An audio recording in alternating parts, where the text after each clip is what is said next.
After 18 days of civil unrest, the people of Egypt finally get what they want, the resignation of President Hosni Mubarak. Good evening, everyone. I'm Mark Cobrain. I'm Adele Arakawa. Mubarak surprised even those close to him last night in his speech when he vowed to remain in power. However, this morning, another surprise. The longtime Egyptian leader did announce he would step down. Immediately, tens of thousands of protesters began to celebrate. The Egyptian military will now assume control of the country until a new leader is chosen.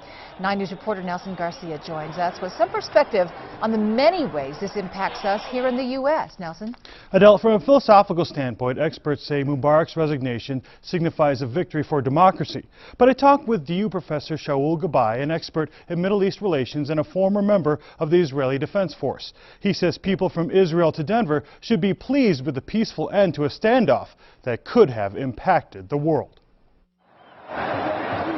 Jubilation and celebration so far away from the quiet streets of Denver. But is it?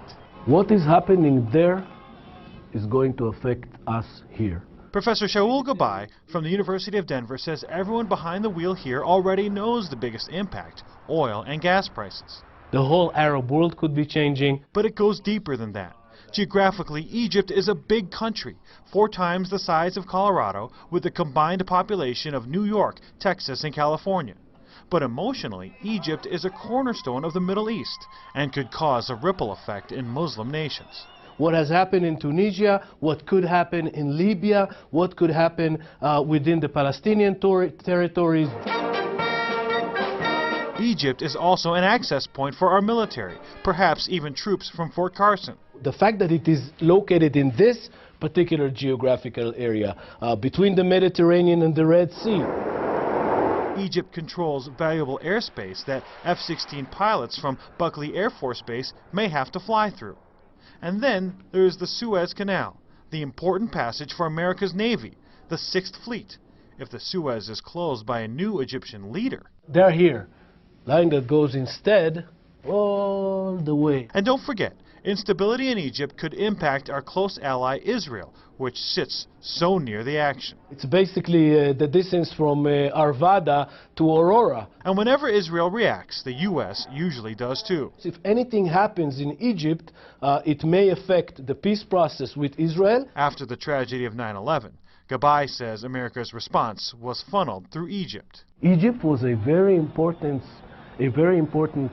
springboard for our intelligence, for our fighting with Al-Qaeda. So when we see Egyptians dancing in the streets, Gabbay says it's a dance that should be watched on the streets of Denver as well.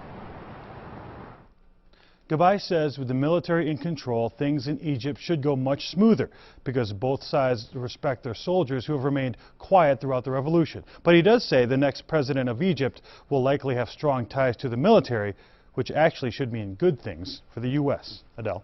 All right. Nelson Garcia, thank you. You're welcome. President Barack Obama says the changes in Egypt are a victory for the Egyptian people. He says he hopes the military will keep its promise and protect a free and open election.